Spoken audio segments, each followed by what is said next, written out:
Thank you very much. Good to see you. Good to see you. Yeah, so my talk today is called the Sonata of the Master Musician. And to really explain this subject, what I'd like to do is sort of give you a big picture of understanding how the esoteric philosophy, which is where I'm coming from, views creation and how it's related to sound. And then I'm going to take us down into looking at how it applies in the immediacy of your life, both in terms of how you interact with people in the world, but also the spiritual journey itself, your own journey. And it's really interesting because the subject of sound is actually fundamental to most theologies. You know, for instance, we're told in sort of the Western Judeo-Christian thinking that the whole nature of creation was initiated by the Word, as they say in the Christian philosophy. And in Eastern philosophy, we're told that Brahma sang the universe into existence. So we get that fundamental idea that at the very highest level there's a primordial sounding forth of the great one life, the single life, and it's responsible for the entire manifestation of all things, the great single creative effort. And that's what we're talking about when we talk about, or when I talk about, the master musician. See, in this philosophy, there's this idea that in the ultimate sense, there's only one thing.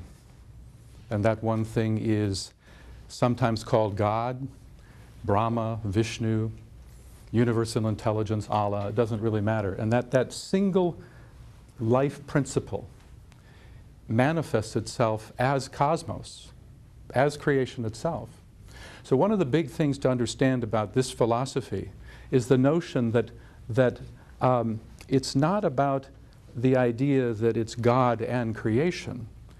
It's actually more God as creation. God as creation. And so that everything in creation, everything that you see, everything in this room, and yourself, we're all emanations from the One. Now there's a lot of philosophic discussion about how does the one become the many. And that's a deep question. And someday, if you ever are interested, occasionally I'll do workshops on that subject and people walk away a little bit dazzled by it. But it is a mystery. How does the one become the many?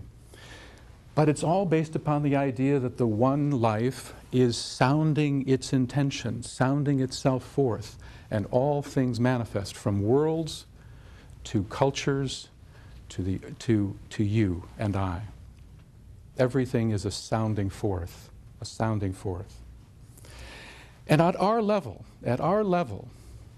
it plays itself out on many aspects of our life. For instance, how do you use sound in your day-to-day life?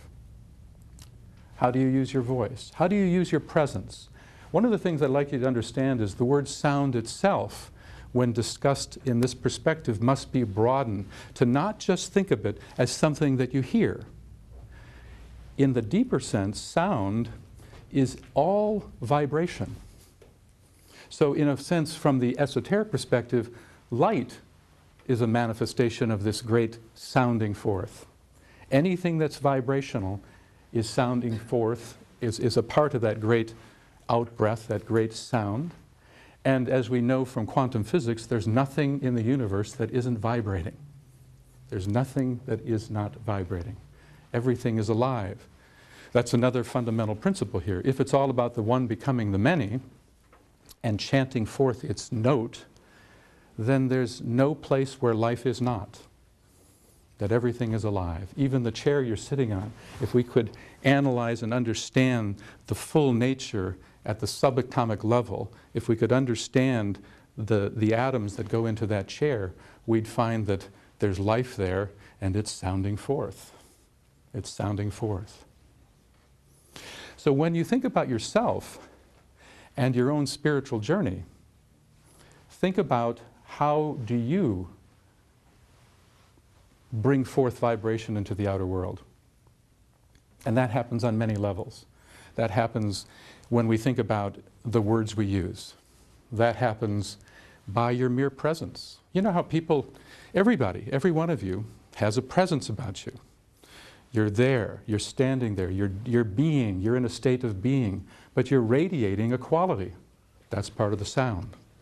That's part of the sound. And so think about this idea of sound in all of those categories of your life experience, not just those sounds that you hear. And when you speak, when you're talking in the world, that's a great creative act. You know, it's very interesting when you think about the idea that public speakers, people that are really, they make their whole livelihood and their passion is to publicly speak, they understand the power of language, the power of language, and that it's more than words, that there's vibrational life in everything that is said. And there's a whole science to the use of words when trying to convey an idea. There's things like volume, cadence, tempo. All of these are variables that go into the full magnitude of what you put out in the world. And the big question is the full nature of your vibrations, your sounding forth, to what extent does it uplift? Because it's you know, I remember the old movie Star Wars, you know, they say the Force was neutral. It was how you used it, Luke, that defined whether it was going to be for the good or the ill. So it's, in many ways, the spiritual journey is learning how to understand how you are vibrationally affecting the field. And the field is every circumstance of your life. How well are you contributing to the upliftment of the field? Because you know, from this perspective, you are the soul. Your soul is actually guided by the need to serve. And it wants to serve by making an uplifting contribution to something beyond yourself. And there's the whole science that goes along with how do we do that? How do we bring forth the very best of us? Through language, through presence, through any creative act.